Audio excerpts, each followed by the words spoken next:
I just like, if someone says you can't do something or there's a barrier stopping you from doing this, I'm like, what barrier? Watch me break through that barrier. Yeah. You can make it happen. It's mind over matter. So as you scale, it's a little bit about letting go. This week's episode of Women Are Good Business, the podcast. It's Sam Cooper-Gray here, your host. And this week we have the brilliant Chantal Epp with us to tell her story about how she started and scaled her business. Now, Chantal's going to talk a lot about a number of men called Dave, and she's also going to tell us about her ambition to IPO and why she thinks it's important that we talk about those scaling ambitions as female founders.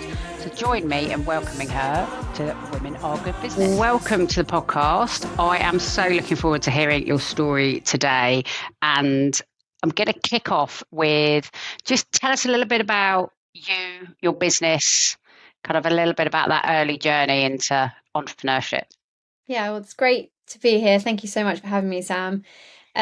So my journey actually started quite early. I studied music at university, and then I went and worked in music licensing for a company that was owned by Peter Gabriel. And we were licensing music into online and digital media. And sadly, that company went into administration the same time cheerleading had been sued by a major record label.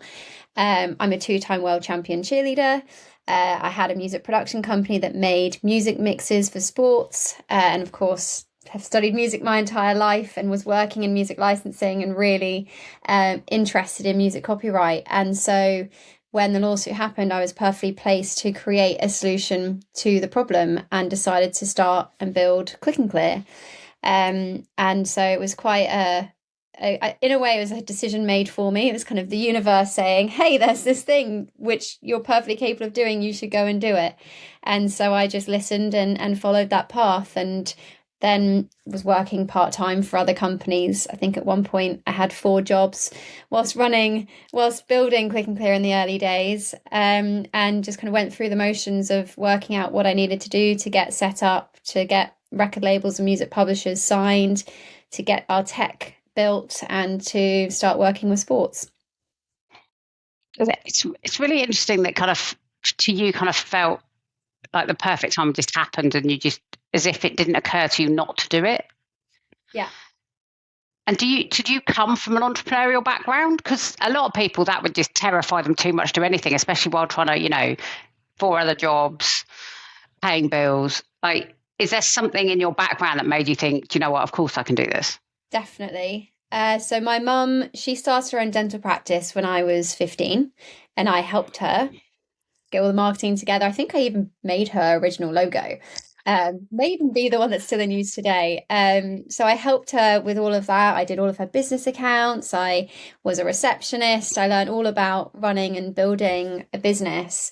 But also outside of that, I kind of later found out that my grandpa and my grandma on my dad's side had like painting and wallpaper business at one point, and then had like an estate agent kind of housing real estate sort of business. So it definitely runs in my family. And like looking way back in history, we have like a family of farmers, and my great grandfather David Epp, of however many decades and centuries ago now, he actually negotiated to move 100,000 Mennonite farmers from the Netherlands to I think like Russia at the time, with Catherine the Great of Russia. So wow, kind of when I look back at some of this history and read some of the stories of my family, it really feels like it's just naturally in my blood to do something different and to be that brave, bold entrepreneur that sees a vision and wants to see it through. So yeah, I do think it comes partly in my blood, but also a little bit to do with nurture, because my mum always said, follow your dreams, do what makes you happy. And I always tried to follow that path and listen to my passions and find a way to make that work for my lifestyle. I think that's really interesting. I think that kind of, it's always been in you. Are there kind of, what are the similarities in terms of attitude that you have to be a successful cheerleader and run a business? Are they similar? Are they completely different? Are there similarities in skill or? I think there are. attitude? Yeah, I did a little interview thing about that specifically with Business Leader a little while ago. And cheerleading teaches you some incredible leadership skills, but also a lot about resilience because you're having to hit skills that are challenging. You're lifting people in the air or you're being thrown in the air, in my case. You're having to trust a group of people around you. You're having to work Mm, together, collaborate, teamwork, and you're pushing the limits. And you fall time and time again. I've been injured as well, and you just get back up and you do it again and you do it again. So that one time it's right. And I think those are the sort of skills that I've learnt from cheerleading that have kind of bled into my business leadership. It is about resilience. It's also about adaptability. I work with well, I'm a pioneer of disability inclusive cheerleading. Currently working on creating the first ever like Paralympic style cheerleading team. And in order to create or to do cheerleading with disabled people, you have to learn to adapt the skills and find new and creative ways to do something. And again, I really put that down to my sport teaching me those skills that are incredibly important in a business. yeah. And in that, there's obviously lots of highs and lows, and it kind of felt, it sounded like it felt really obvious a thing for you to do to go into business. But kind of, can you, what are the practical things you had to do? Like you're trying to set up that business, as you said, kind of get contracts. Like, tell us a little bit more about just some of the really practical stuff that maybe you didn't know about and you really had to learn how to navigate. Because I think sometimes when we think about going into business, I say this from experiences, there's the stuff that you think is really obvious, like I need a bank account, I need to make money, I need to get paid. But there's a whole pile of it that I don't think we really think about. So can you just like talk us through some of those epiphany moments? You're like, oh, I've got to do that. Or, this bit's much harder than I thought it was going to be. I think everything is a lot harder than you think it's going to be. But yeah, I did have to learn a lot. I, I mean, thankfully, I knew quite a bit about financials and accounts through my mum and a bit about marketing. I had before ClicknClear, I had a music production company that was making music mixes for sports. So I'd done a little bit, I kind of called it my baby test company as a way for me to learn how to create a website and market myself and do business and set up an account. So I'd already had experience in that before starting ClicknClear. But I think when I got started, I had to first battle was I need to get legal agreements in place, template agreements, so I can sign up record labels and publishers. So how do you find the right lawyer to work with and get those important agreements in place? And then the next step was, well, I need money in order to create some tech. How do I get money? I know nothing about fundraising. So I went online, learned all about shares and equity and the kind of process for fundraising. I remember spending a whole summer on all of that, just really taking on all the information I could. And then I ended up applying for and getting a government-backed startup loan, which kind of helped me along my way quite early on. And later on got some investment. But it was really, I was just going step by step, figuring out, okay, what's the next thing that I need to do? What's the next most important thing? And then learning, how do I do that? One of the biggest challenges was okay, how do I, like, what is the business model? How do I actually build this business plan and turn it into something that is real? And I spent maybe over a year to a year and a half working on a business plan and just exploring. I researched the market, was talking to teams, understanding price points at which people would pay for music rights, all sorts of things. And it was just a case of going through the motions. I wasn't in a rush. I knew I needed to solve a problem, but I had some jobs that I was doing and I had a passion for solving the problem that I wanted to solve. And so I just took it step by step, finding out the information, educating myself as I went along. And actually just remembered there was there was this like online schooling system where you could do different modules to learn about various different things about when it comes to kind of starting a business. So I fully engaged with as much as I could, kind of like a sponge, taking all the information so that I could then build my vision.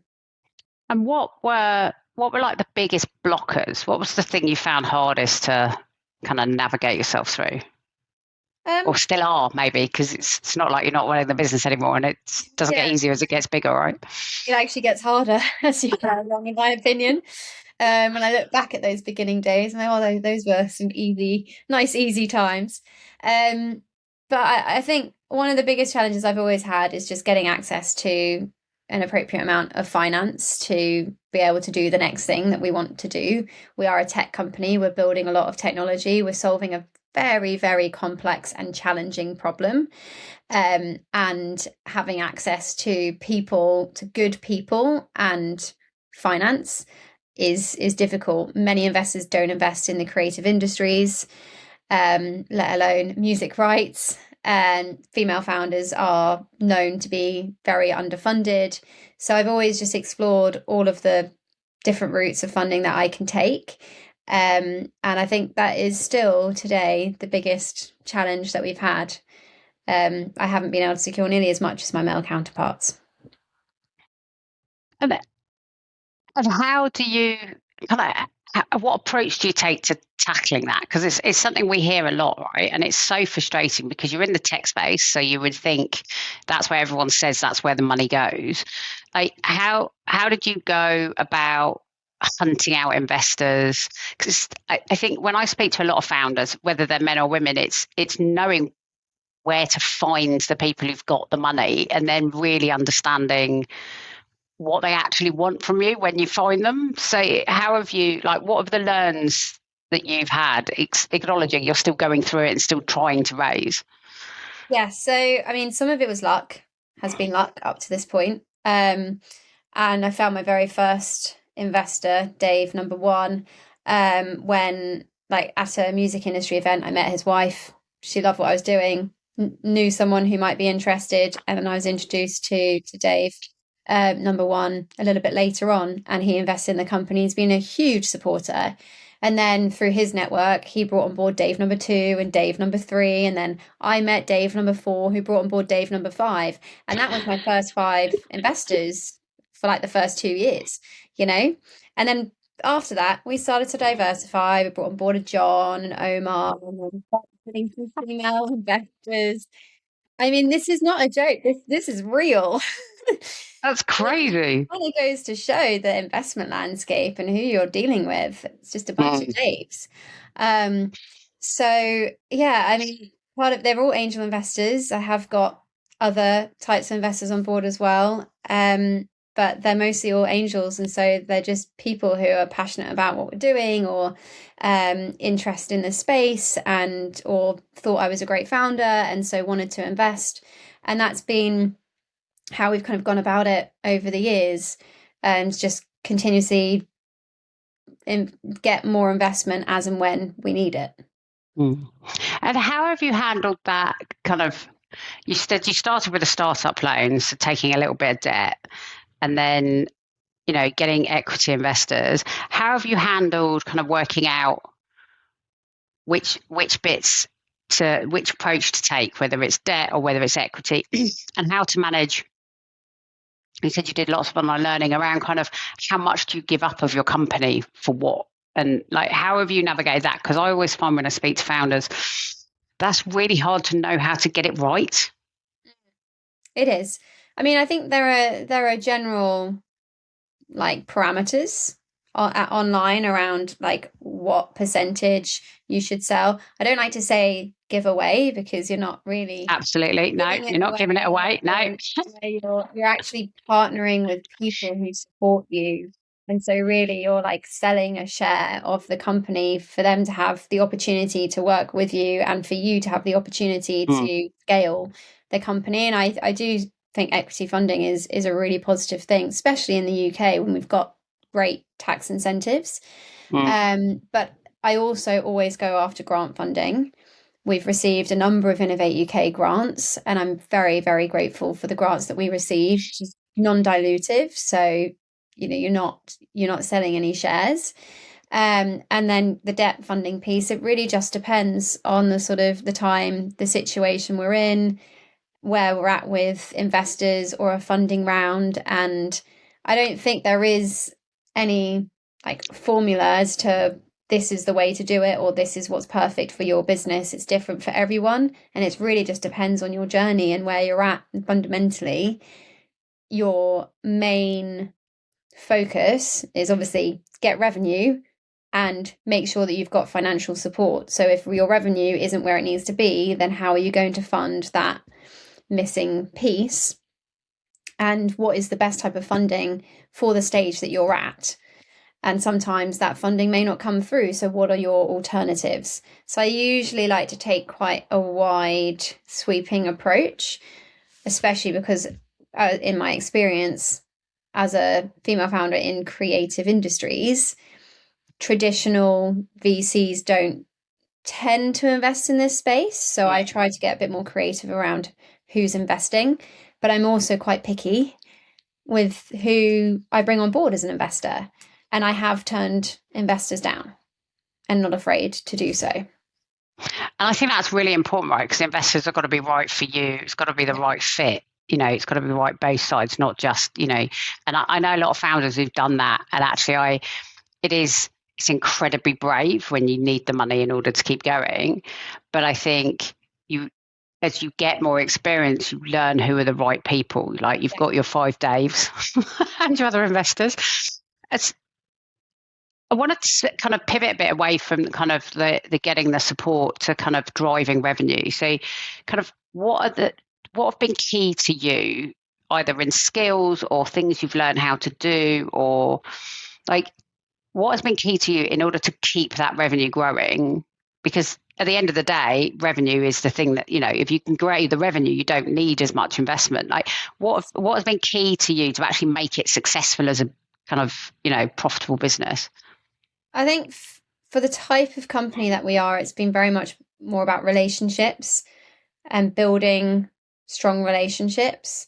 We had to get all of the music industry content, which just takes years anyway, regardless of who you are. And that was a process of getting in the room with people, having conversations, building that trust, showing them who we are, what we're doing, and how valuable that is for the industry. And on the sports side, which is where the revenue really comes in, again, it was very much about building those relationships, finding those decision makers, and working collaboratively together to solve what is fundamentally a huge, huge problem for them. And no one had a solution. So we had a really clear solution to solve this problem, and we're continuing to build and grow. And as the catalogue grows, the licensing revenue grows because we've got more availability of catalogue, and more athletes are wanting to and trying to license the music for their sports. But yeah, I think it's really been, it's about relationships, but it's also just a lot of hard work. Just never giving up in those times. We had a pandemic that hit us in the early days. Started the company before the pandemic, and then our entire industry was shut down. Most companies would have gone bankrupt at that point, and not made it through, but we made it through. And so by 2023, we were actually in a really strong position because we could still sign rights holders, we could still build our technology, we just couldn't really generate revenue. And then in 2023, sports came back, we were in a good place, we could start to do the deals, and those deals have now grown and grown, and the revenue's growing, and people are licensing music. And now it's really, I kind of feel like the hard work, that really hard setup work is done, and now it's really just about supporting how you scale it up, which is a little bit of a different game. And I think you touched on something really interesting, because I think building a business and scaling a business are two very different skill sets. Kind of what have you brought with you from the building bit? I think there's clearly resilience there. Yeah. A good amount of hustle by the sounds of it.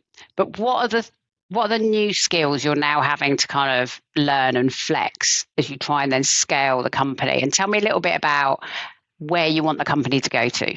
Yeah. So as you scale, it's a little bit about letting go.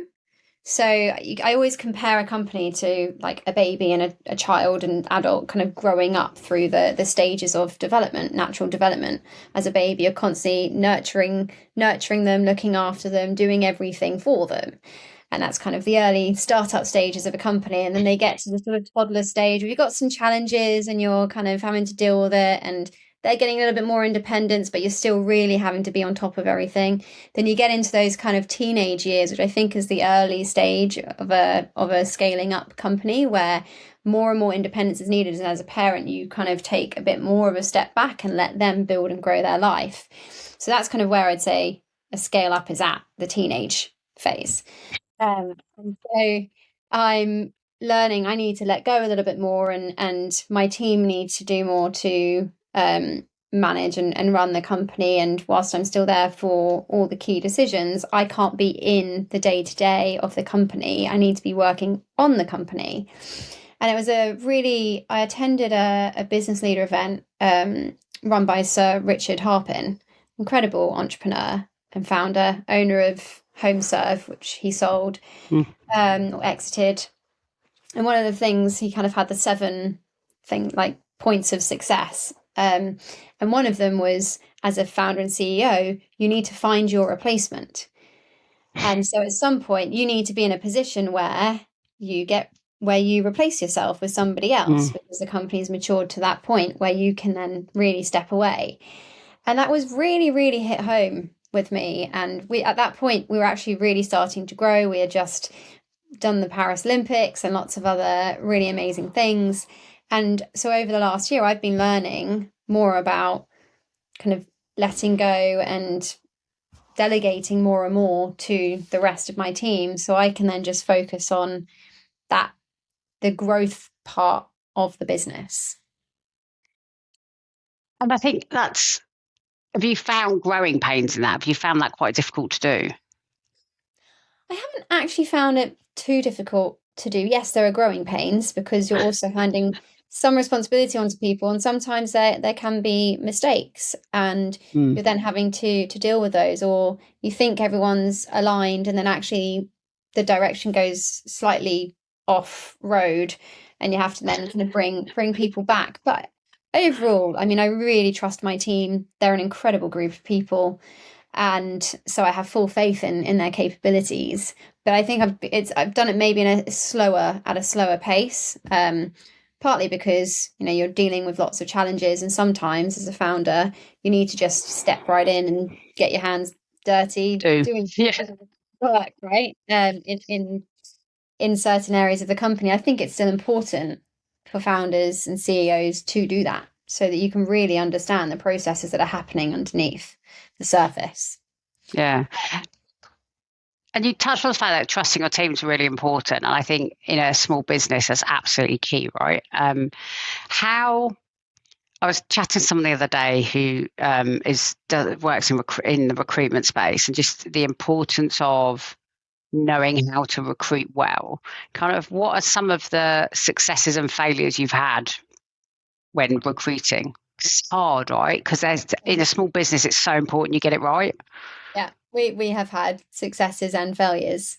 You can't get it right 100% of the time, but once you have got it right, you really need to keep it right.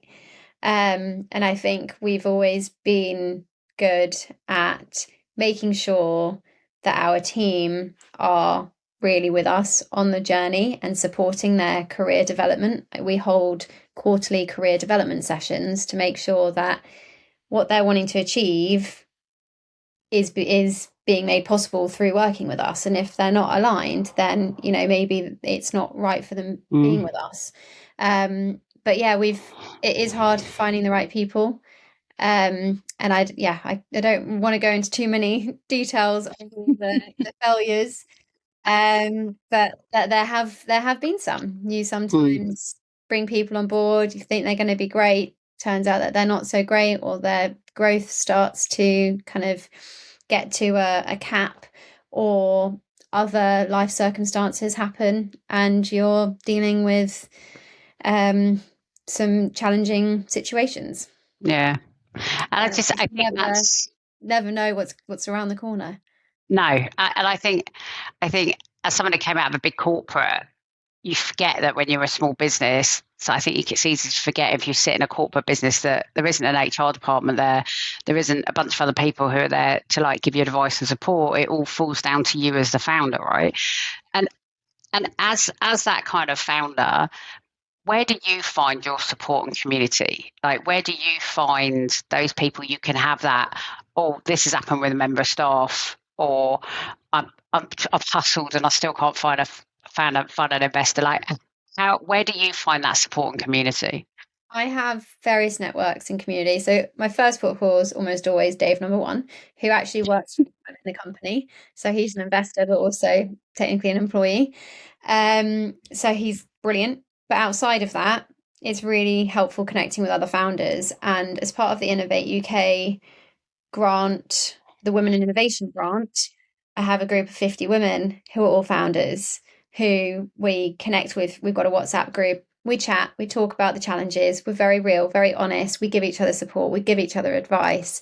And so that's one of my communities, but I'm also part of the Cambridge Female Founders Network, who's been really, really helpful. In the earlier days, when I got my government-backed startup loan, I also got a free mentor. Okay. And I had him for many, many years. And he really helped support me in those early days of working through the problems and challenges. So it's a mix of mentorship and community, founder communities. There's now a Music Tech UK group with other, not just female founders, but male founders in tech, in music tech specifically. So I can talk about music specific challenges. And yeah, I've got different communities for different things, and I go to each of them for support as and when it makes sense to do so.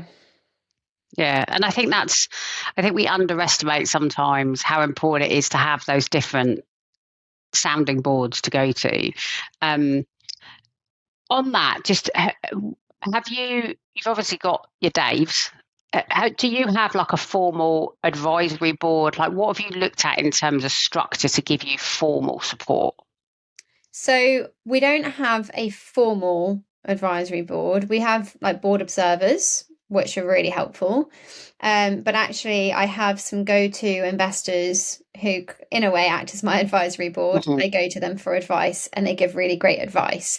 We've got a few founders on our cap table who are unicorns. They've gone through it all, and they're kind of in and around our market space. Yeah. They really understand the challenges that we might be having. And so that's really how we operate, as I call on those specific investors for advice. And it's been really, really helpful. And I've got great relationships with our investors. Yeah. And that's key, right? I think, and back to your point of saying you've turned down investment, like having investors who've got your back and who you're comfortable having on the cap table, get on with each other to a point, like that's so important, isn't it? Yes, absolutely. So tell us a little bit more about the future. So what's next? Like, what's your ambition for the firm, for you? Kind of, what does good look like to you as you grow the business? Yeah, so I started recently opening up about my real ambitions. And one day I would love to IPO. That's something that I've always been really interested in, and I feel like it's something that could be worthwhile for ClicknClear. So it's really just a case of hitting some milestones in order to get there.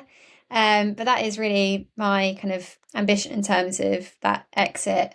In terms of building and growing the company, it's growing it beyond music and into other verticals, helping connect creative IP owners with creative IP users to create a streamlined ecosystem where people can license IP and get paid for their IP, which of course is becoming ever more challenging with digital and AI and everything else. So yeah, that's really what I'm interested in. I love going after untapped markets, places that people haven't seen or realized, and creating solutions in those spaces. So in the kind of short and medium term, we're much more focusing on music and expanding into other ways in which music is being used, but isn't actually being licensed, and working to ensure compliance and licensing is then happening.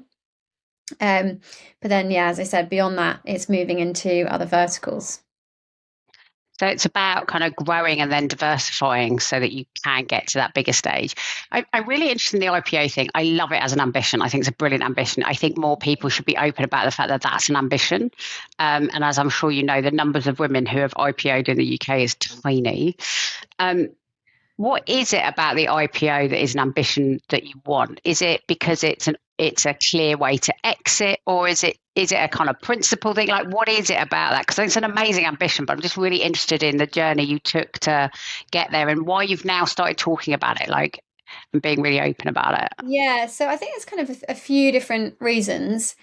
One is because Dave number one has had two successful IPOs, and both billion-dollar valuations, and he really can see that value of an IPO. Obviously, it does depend on the market situation at the time, but because of that, it feels like that is really interesting. Then the other part of it is, as I started to do more research into an IPO, what it is, what it entails, I saw, just as you said, that there are practically no female founders who IPO.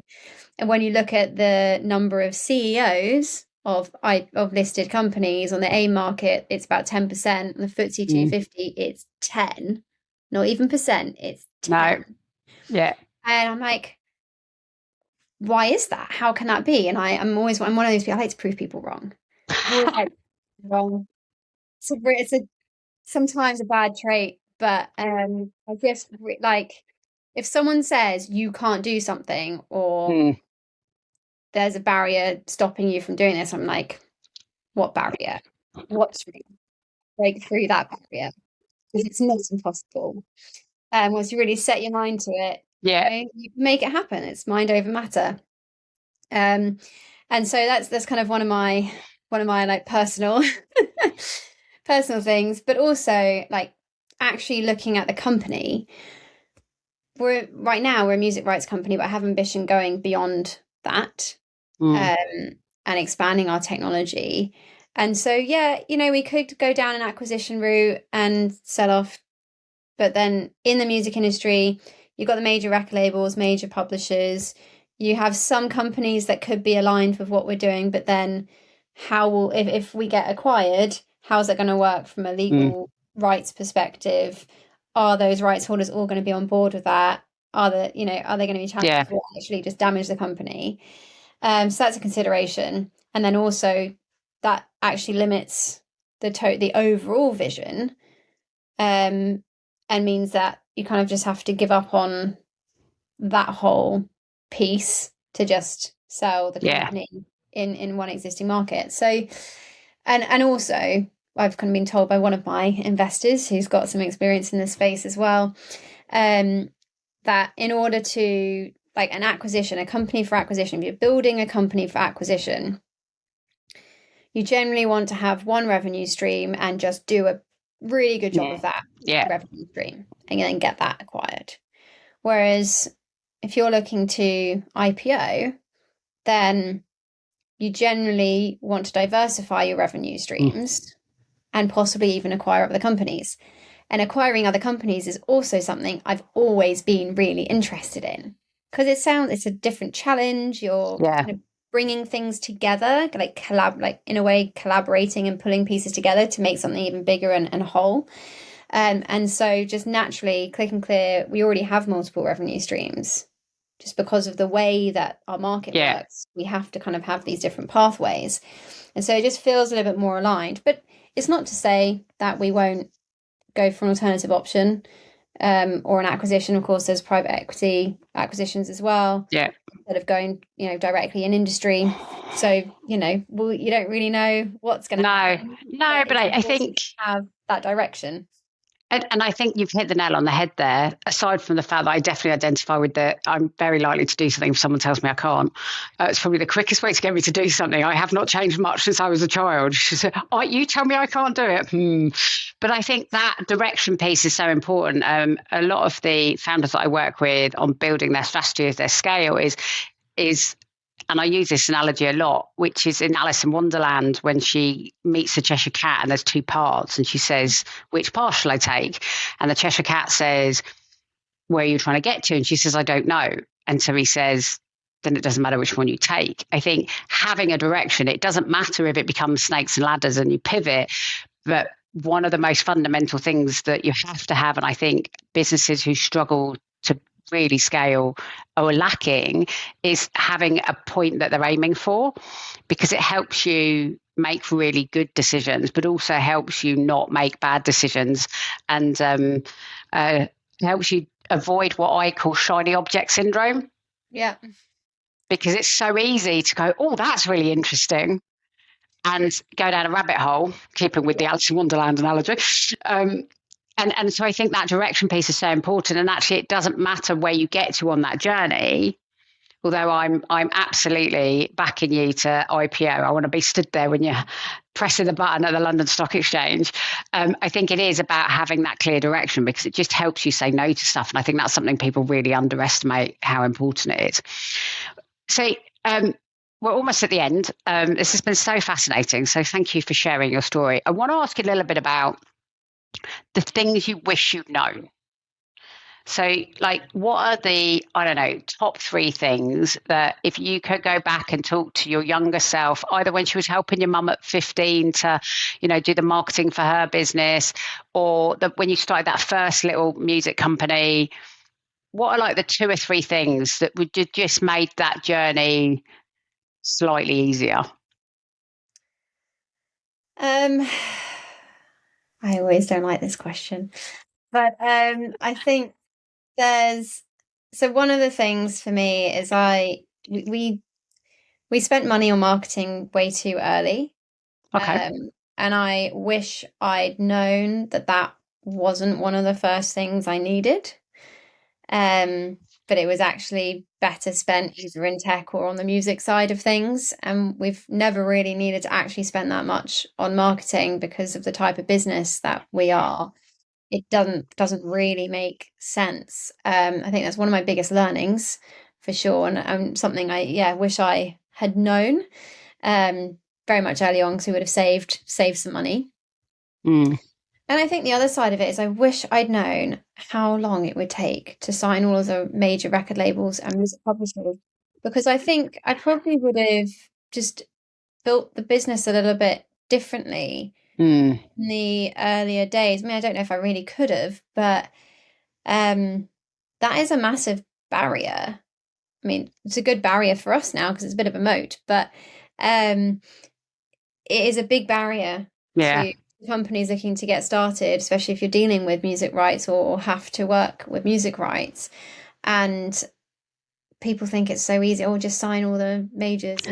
But actually, music is so fragmented that signing all the majors doesn't solve the entire problem. Because music is owned by lots of different music Mm. publishers and independent artists, and people can have a small fraction of a piece of music but may not be signed to anyone, and you need to get clearance. And yeah, I guess it would have been helpful to know the average time of Yeah. signing global deals with all the major rights holders, because we could have planned and budgeted a little bit differently, managed expectations a little bit better Mm. with our sports customers. And I think I maybe would have built tech in a slightly different way, or added some features and tools earlier on than we did. Mm-hmm. And I think that piece you're talking about kind of the time it takes, I think that is so true for a lot of things in businesses. I think we always underestimate how difficult it is to navigate all of those different relationships, whether it's in the music industry or it's contracts or it's, trying to get a sponsor or partner to sign a piece of paperwork, or whether it's the hustle it takes to find an investor. I think it's one of those things that actually, if you knew it was going to take longer, I'm not actually sure it'd be that helpful, but it would be good to know, because would it put you off? I don't know. But I think just acknowledging that, just keep going, that it is maybe taking longer than you thought, but actually that's okay. And that's more normal than we think it is, and make that really acceptable and normal. Yeah. Yeah, 100%. I mean, I think you see, especially in the VC world, it's all about these quick growth, high growth companies and is actually really unrealistic for the majority of companies. And those majority of companies are still incredibly, hugely successful and returning good returns on investment for investors and shareholders. But it's just not, in many markets, it's not realistic. I mean, you look at like the sort of med tech industry, they have to go through multiple years of regulation and approvals before their product can even hit the market. You know, I kind of compare music rights to that. You have to go through all those FDA regulations and licensing processes, and it's a similar sort of thing, except it's not the FDA, it's the music industry. And I think it's knowing that, I think you go into it a little bit differently, but also, as you were saying, it may put you off. And had I thought that it was going to take this long, maybe I wouldn't have gone down this route. Maybe I wouldn't have started the company. And so you kind of have to, in some ways, be grateful for that naivety. In the early stages. And, I think that's really true. You can only do your best until you know better. Do you know what? I was going to ask you one more question, but I don't think we need it, because I don't think there's a better way to end the podcast. You can only do your best until you know better, I think, is the perfect soundbite, and I'm sure that's going to become a reel. So Chantal, thank you so much for sharing your story with us today and your insight. I am going to be watching from the sidelines and cheering you on to your IPO. And I think what you're doing is amazing. So thank you for joining and sharing your insight and your knowledge and your learns and your ups and downs with us today. We really appreciate it. Thank you very much for... That's a wrap for this week's episode of Women Are Good Business podcast. And thank you for listening. Now I need your help. We want to make the podcast huge. We want more people to hear about the stories of female founders. We want to get the best experts in the world so we can grill them with your questions, and we can only do that if people know where to find us. So please help us make the podcast go viral. Like, follow, subscribe, leave us a review, drop us into a WhatsApp group. Whatever is the best way to share, please do share and come with us on the journey as we talk to lots of female founders. We show the world that women really are good business.